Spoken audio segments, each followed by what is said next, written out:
Suspense.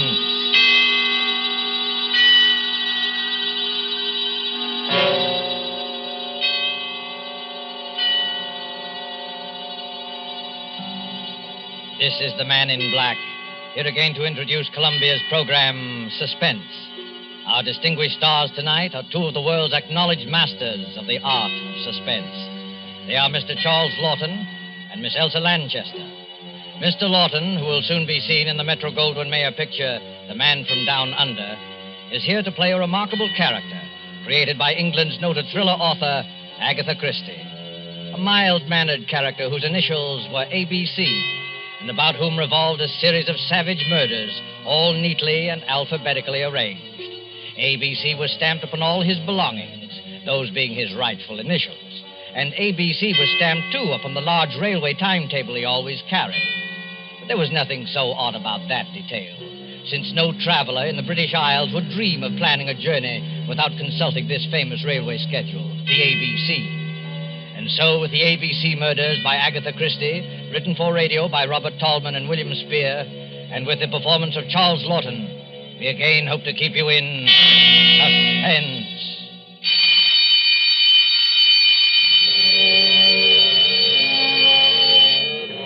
When the time for closing bell rang in the public library, Alexander Bonaparte Cust started, picked up his battered briefcase with the almost faded initials ABC, closed the book he had been reading, and shuffled over to the librarian's desk. It's a most interesting book, librarian. I should like to come back sometime and read another chapter of it, if I may. Quite. Yes, Mr. Clark. Can I help you, sir? No hurry. Well, I'll be going along now. Thank you. Rum little chap, that. What do you think he was reading? Studies in epileptic somnambulism. Medical stuff, eh? Oh, I say, the little fellow left his briefcase. I'll catch him at the door. I say, sir, just a moment. You left something. Oh, dear, it's my briefcase. I'm terribly sorry. I seem to be getting more and more forgetful lately. Why, only the other day I left it on the counter in a tobacco shop. Lucky you have those initials. Not many people with the initials ABC sticks in your mind. What do you mean by that, sir? Well, after all, they're the first three letters of the alphabet. Practically the first thing we learn, you know, isn't it? Our ABCs. Don't mention those letters to me. They've brought bad luck to me in more ways than one. Really? How's that? Well, I used to be a travelling salesman, and I used to carry one of those railway timetables in my pocket, the threepenny kind, in which they list the towns and all the railroads alphabetically. Oh, of course. Printed right on the cover, isn't it? Hey. ABC. Yes, that's right. So, well, stockings was my line, sir. I did door-to-door selling. Whenever I finished one town, out would come that timetable, and I'd look up the next stop on my route. I got sick of the sight of that ABC railway guide, I can tell you, sir. It was like a symbol of failure to me. One dingy little town after another, and all listed in that railway guide with ABC printed on the cover. My own initials staring out at me from every newsstand and every dirty little railroad station in the Midlands. Oh, come on. It couldn't have been as bad as all that. Matter of fact, I never noticed it till I began to get the headaches. Oh, you suffer from headaches? Yes. Have you seen a doctor about it? Oh, no. I wouldn't want to see a doctor about it. I already know what brings them on. Well, if you'd rather not talk about it... Oh, no, it isn't that at all, sir. It was just such a long time ago. During the last war, in fact, Chateau Theory. Chateau Thierry? Oh, I say, what a coincidence. I was in the thick of that myself. Well, yes, we must get together for a drink one day, talk over old times. Franklin Clark is my name. Oh, I'm pleased to meet you, Mr. Clark. My name's Cust. Alexander Bonaparte Cust. Well, they must have expected great things of you, giving you a name like that. I'm afraid they did, Mr. Clark, yes. I'm very much afraid they did.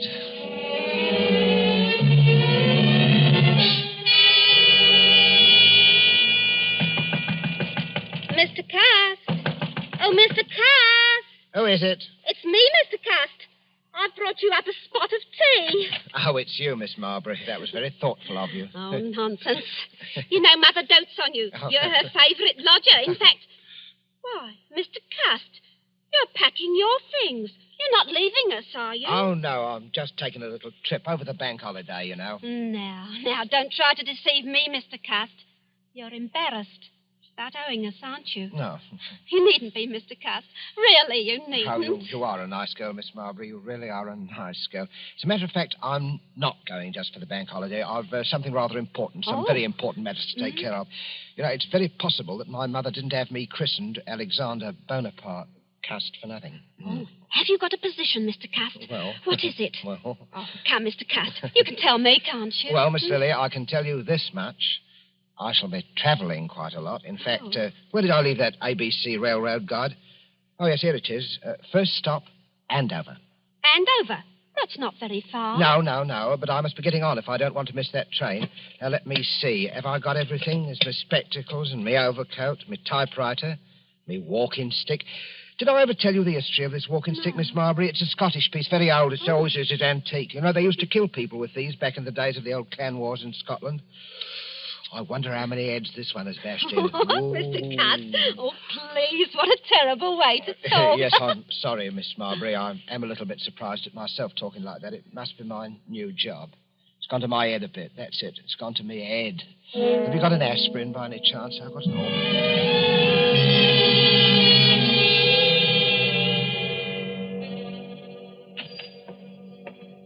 Yes, gentlemen? What'll it be? Packet of gold flakes for me. Yes, sir. And the other gentleman? 3 Havanas, the shilling cigars. Havanas? You gentlemen must be up from London. That's right. Is that your name on the window of this shop? That's right, sir. Olivia Asher. Been in business right here in Andover and right here in St. Andrew's Place for 20 years. All A's. Andover, St. Andrew's Place, and Asher. Funny, ain't it? Never so much as crossed my mind before. Well, Mrs. Asher, we're from Scotland Yard. We have reason to believe there may be a homicidal maniac at large in Andover. God, blimey. We don't want to frighten you, Mrs. Asher. For all we know, this may be just a practical joke. You see, we received an anonymous letter, typewritten, and signed ABC. ABC? This murderer, if there's anything in his story, is planning a series of murders. His mania seems to be centered on the alphabet. If he follows his plan through, his first murder will be committed in Andover, and the victim will be a person whose name begins with an A. The Lord help me, sir. You don't think... We don't think anything. Scotland Yard has taken its precautions. Oh, a woman takes a terrible chance. There's probably nothing to be alarmed about, but it won't hurt to keep a sharp lookout. Who's next on your list, Mackenzie? Next is Arthur Atwood. All right. Let's be on our way, then. Good day, madam. Don't worry. Thank you, sir. And good day to you, sir. A murdering lunatic in Andover, of all places. Yes, sir. What'll it be for you, sir? These? That'll be 1 and 6, sir. I said that'll be... Oh, no! 6:30 newspaper, sensation, homicidal maniac in Andover, alphabet murderer to strike next at Bexhill, latest on ABC. Oh, boy, let me have one of those. Oh, yes, a news standard, sir. Both. Here you are. Oh, thank you, sir. 6:30 newspaper, sensation. Nasty business, eh, mister? Oh, yes, very, very. You never know with lunatics. They don't always look bomber, you know. Sometimes they look the same as you on me. Eh? Yes, I suppose they do. Oh, it's a fact. Sometimes it's the war unhinged them. Never been right since. Yes, I expect you're right. You know, I don't hold with wars. I hope this will be the last. You don't hold with wars, eh? Well, young man, I don't hold with plague and sleeping sickness and famine and cancer, but they happen all the same. And murder happens all the same. They can't prevent them. Well, I'm sorry, sir. I expect you had a rocky time of it in the last one, eh? Yes, my poor head's never been the same since. I get terrible headaches. Oh?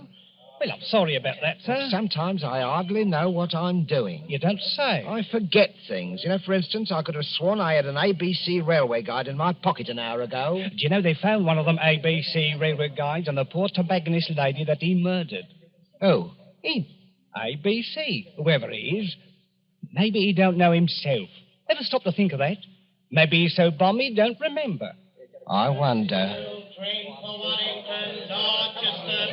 Bexhill, did he say Bexhill? That's my train. Well, goodbye, young man. Goodbye. 6:30 newspaper, sensation, homicidal lunatic to strike again. Police tracing typewriter on which murder notes were written. To strike at Bexhill, latest on ABC, alphabet murderer.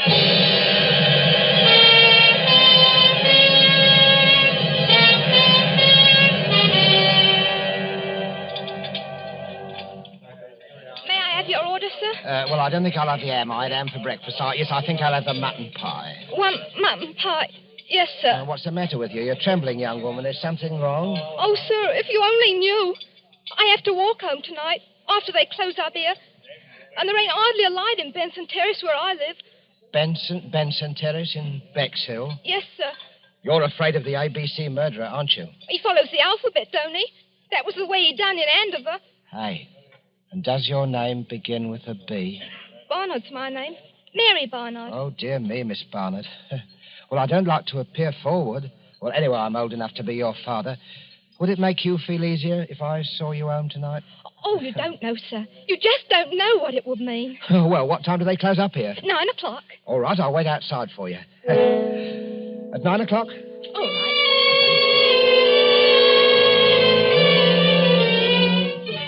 Ladies, waitress brutally murdered in Bexhill. ABC strikes again. Here you are, sir. Scotland Yard received third murder note. Alphabet murderer to strike again in Churchill. Here you are. Yes, sir? Third class, single, to Cheston.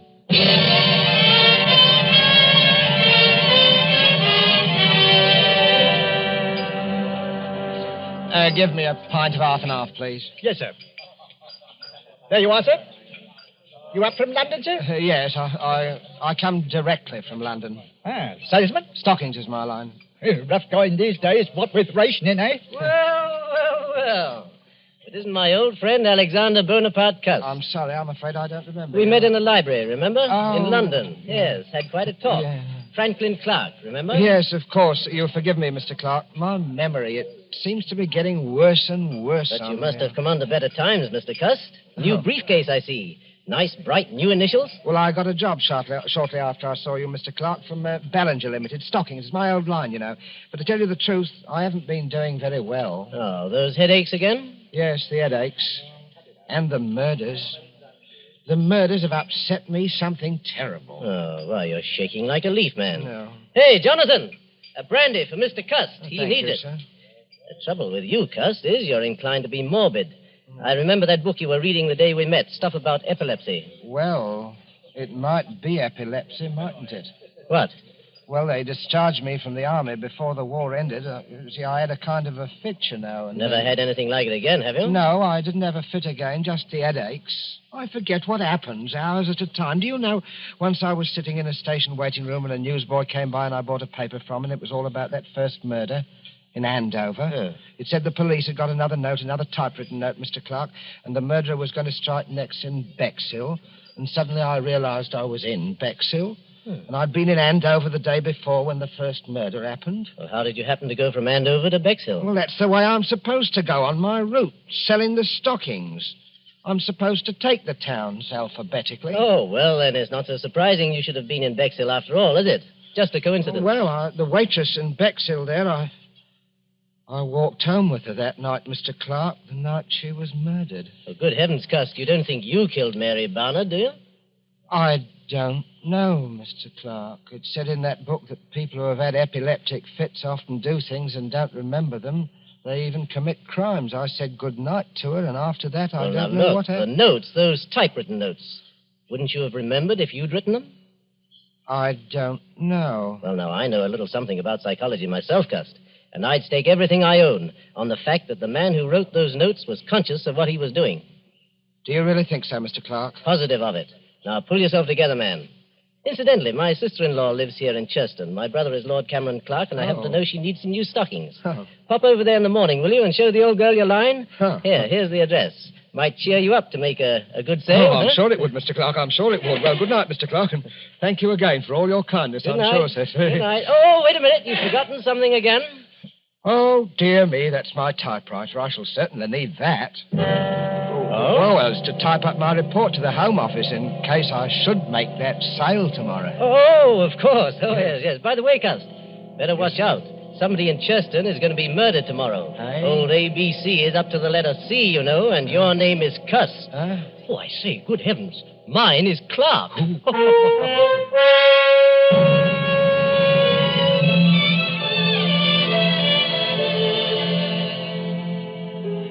Well, thank you again for your generous order, Lady Clark. I hope you'll be pleased. This line of woolen lined stockings is one of Ballinger's best buys right now, Lady Clark. My brother-in-law told me that you'd had some unfortunate times lately, Mr. Cust. Yes. But I really did need the stockings, and I should Hello be so again, Cuz. Hello, I've sir. been stuffing myself with bacon and eggs. Make a sale, old boy? Oh, yes, Mr. Clark. Thank you very much. Good, good. Louise is filthy with money, and her ladyship's legs are in constant need of recovering. Oh, I wouldn't say that, Yes, sir. really. She wanted the stockings. Well, thank you very much, my lady. I hope I shall have the privilege of serving you again next year. Goodbye, Mr. Cust, and good luck. Cheerio, Cuz. Such a nice little man, Franklin. He's a bit off his nut, I'm afraid. Last night he tried to convince me that he was the ABC murderer. His initials, you know. He has minor lapses of memory. That little man a murderer? Oh, really, Franklin? Good Lord, what was that? One of the maids. Where is that girl? What's going on? In the master's bedroom, milady. You better go with her, Mr. Franklin. Brothers, whatever are you doing here? Oh, my lady, the master, Lord Clark, is being murdered. Stabbed with a knife. He's all over blood. Murder? Oh. Good heavens. Why, look there on the floor. A railway guide, an ABC. Take me out of here, Franklin. Oh, Louise, I'm sorry you had to see this. Oh, Cameron. My poor Cameron. Who never made an enemy in his life. The man who did this was a maniac.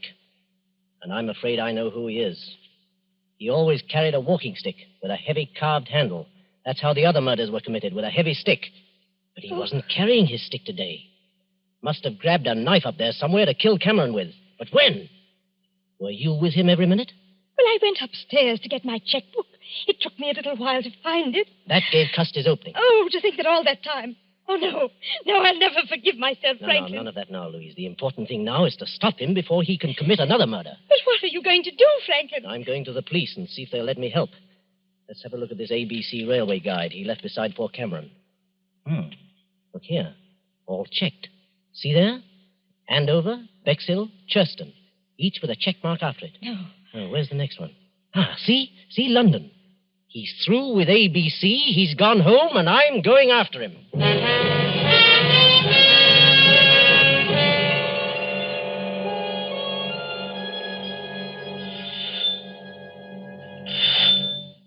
Yes? Well, Mr. Cust, come in.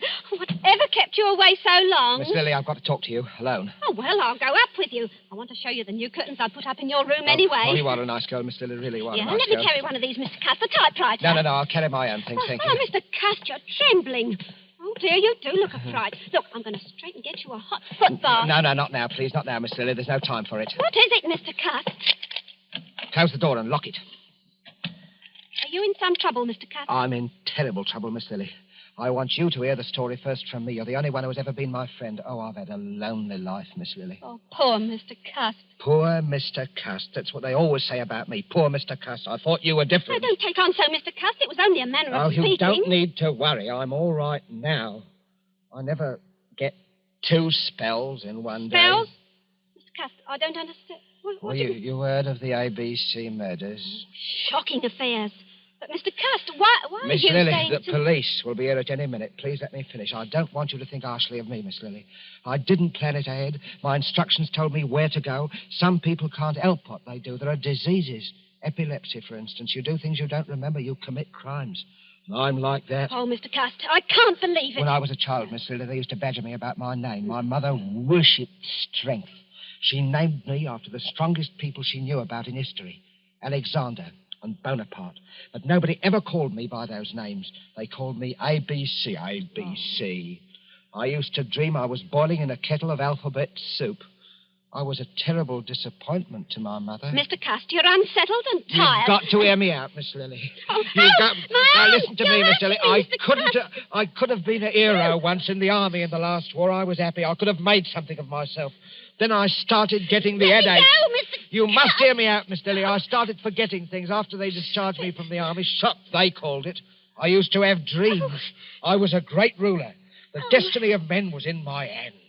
I had the power over them of life and death. Let me go. Oh, please let me go. First, there was Andover, that tobacconist. I can't even remember what she looked like. Then there was Bexhill. I walked home with a waitress from the station restaurant. She was murdered, too. In Churston, I sold a dozen pair of stockings to a lady, and while she was upstairs getting her checkbook, her husband was murdered on the floor where I was waiting. And now I've come back here. Maybe the alphabet charm is over. Or is it? This is London. L. Your name is Lily. Are you trying to frighten me, Mr. Cust? I am trying to convince you. You, murderer? I'd as soon believe it as my own mother. What about this? Look at it. Oh, no. Look closely at it.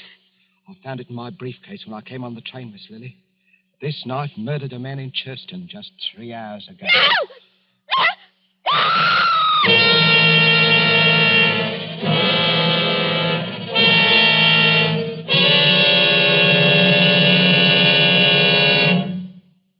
Oh, now, there, Miss Marbury. Don't take on so. He's all and guff pretty as you please in the next room.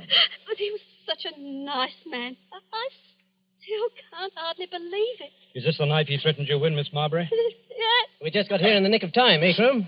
Hey, that's a wicked-looking knife. It's the Churchill murder knife, right enough, Mr. Clark. No doubt of it. Well, let's take inventory. Typewriter, Checks with the murder notes. walking stick, Same markings as on the heads of the first victims. and the psychiatrist's report says the murders were premeditated and the notes could not possibly have been written except by a person who was conscious and in his right mind. Well, that breaks down any idea Cust may have had of entering an insanity plea. Right. I think he'll sign the confession without any difficulty. Bring him in. Bring the prisoner in. Well, Cust, are you ready to sign your confession? I don't know, Inspector. A moment ago I was certain I must have done it. But why? That's what worries me. Why? Mr. Clark, why do you think I did it? You're wasting valuable time, Cust. I don't care why you did it. You killed my brother, and I want to see you hang for it. I don't care how balmy you are. You ought to be ashamed of yourself, talking to our Mr. Cust in that bloodthirsty manner. I don't know what's getting into the gentry, I'm sure. He tried to murder you, didn't he? Well, he couldn't help himself, poor thing. He's been terribly upset of late. You are a nice girl, Miss Lily. You are a nice girl. Really. The murders were willful and premeditated.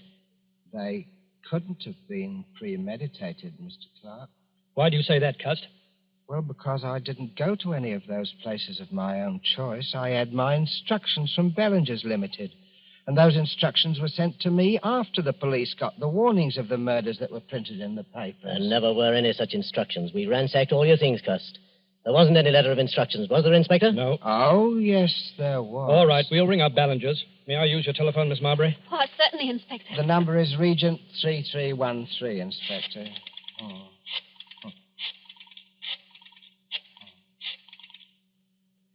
Ballingers, are you there? Put me on to personnel. Oh, Mac, start packing those exhibits, will you? All right, sir. Crome speaking, Scotland Yard. At what date did you employ a commercial traveler named Alexander Bonaparte Cust? No, Cust. A.B. Cust. Initials A.B.C. Yes? Never employed by you. You're absolutely certain? Did you send a man to Andover or Bexhill last week? Not on your route. Thank you. That's all I wanted to know. Too bad, Cust. I guess this knocks out your last ghost of a chance, doesn't it? No, Mr. Clark. Because, you see, the instructions were in a letter, and that letter is right in this room. Well, let's have a look. Come on, Mackenzie. Give me a hand. Let's go through these things again. It won't do you any good to look there, Mr. Clark. I have the letter. Would you like to see it, Mr. Crome? It's here. Well, I'll be... Where did you get that? It wasn't on him, Inspector. I'll swear to that. Where did you have this hidden? Well, Inspector, it isn't generally known, but I do wear a small hairpiece. Not out of vanity, mind you. I find it necessary for the business. Let's see that letter. Oh, gladly. Dear Mr. Cust, enclosed find advance. Typewriter is being posted today. You will... What a lot of nonsense, Inspector. Look at the typeface of that letter. It's obviously written on Cust's typewriter. Yes, that's right, Mr. Clark. And the man who wrote that letter was the murderer. Cool as you like, he sent the typewriter to me and instructions on one of Ballinger's letterheads and the money and everything else. What kind of stunt are you trying to pull here, Cust? No stunt. It's just that when you made that telephone call, Inspector, and Ballinger said I'd never worked for them, I knew that the typewriter must have been sent to me by the murderer. And the more I thought about it, the more it seemed to me that the murderer must be Mr. Clark. What? Why, this is too utterly fantastic, Inspector. Really, the murderer would have to had to know something about me. Something I'd never confided to anyone but to Mr. Clark about my headaches. I'd been reading a book in the public library, Inspector, a book on epilepsy, and it seemed to me that what I suffered during the last war might have been epilepsy. And it was on my mind, see? It said that epileptics might commit crimes and not remember them under certain conditions. Without that to go on, the murderer couldn't possibly have pinned the crime on me. That works two ways, Cust. You might have told me that story deliberately. just so you could cook up this story now. Well, I couldn't cook up your fingerprints, Mr. Clark. And I'll wager anything your fingerprints are on that letter. Oh, come now, really. Well, that's easily settled. We can do it right here. Won't take a moment. Take a set of Mr. Clark's fingerprints, Mackenzie. You examine the prints in the letter meantime. Right, Inspector. Just press your fingers down firmly on this ink pad, Mr. Clark. What is it, Mr. Clark? It's quite simple, really. Yes, it's so simple it isn't even necessary. I'm afraid this is necessary, Mr. Clark. Only a matter of routine, you know. But I tell you it isn't necessary because Cust is right. I am the murderer. You? But wait, then you killed your brother Cameron Clark so that you would inherit the estate? Yes, exactly. But the others, the A and B murders in Andover and Bexhill and... I committed them, all of them. Yes, but... Come now, gentlemen, surely you'll give me credit for thinking this thing through. If only my brother Lord Clark had been murdered, I, being the only heir, would have had a lot of explaining to do. So I invented my own little crime wave to make it appear as though he were just one of the victims of a homicidal maniac. And I must say, it almost came off, thanks to the unknowing cooperation of Mr. Cust here. Thank you just the same, Mr. Cust. You're very welcome. Oh, Mr. Cuss, I knew you couldn't be a murderer. Not really. Oh, you are a nice girl, Miss Lily. Really, you are About a those nice headaches, girl. Mr. Cuss. Why don't you go to an oculist? Those headaches. Maybe you just need a new pair of glasses. I think I'll do that, Miss Lily. Good. Do you really think... Of course, I'll wager that's what's been the trouble with me all along. You know, you need someone to take care of you. Oh, I do, Miss Lily. I do, really. If only you... Oh, but no, you couldn't ever think What, of... Mr. Cuss? Well, I mean, Miss Lily, I was just thinking it'd be really too much to ask anyone. Mrs. Alexander Bonaparte Cust. But when we're married, please don't wear that toupee. It's very conspicuous. Oh, you are a nice girl, Miss Lily. Really, you are. I do hope people won't call you Mrs. ABC.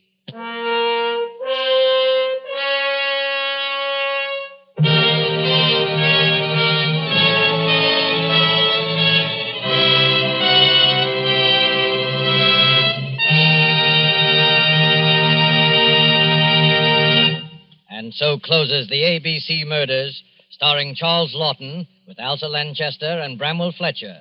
Tonight's tale of Suspense. This is your narrator, the Man in Black, who conveys to you Columbia's invitation to spend this half hour in suspense with us again next Tuesday, when Agnes Moorehead will return to our stage as star of the suspense play called She Overheard Murder Speaking.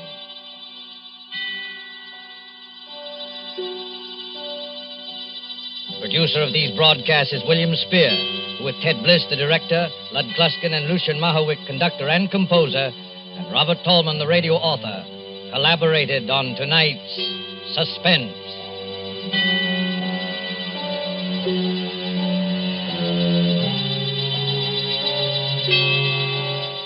This is the Columbia Broadcasting System.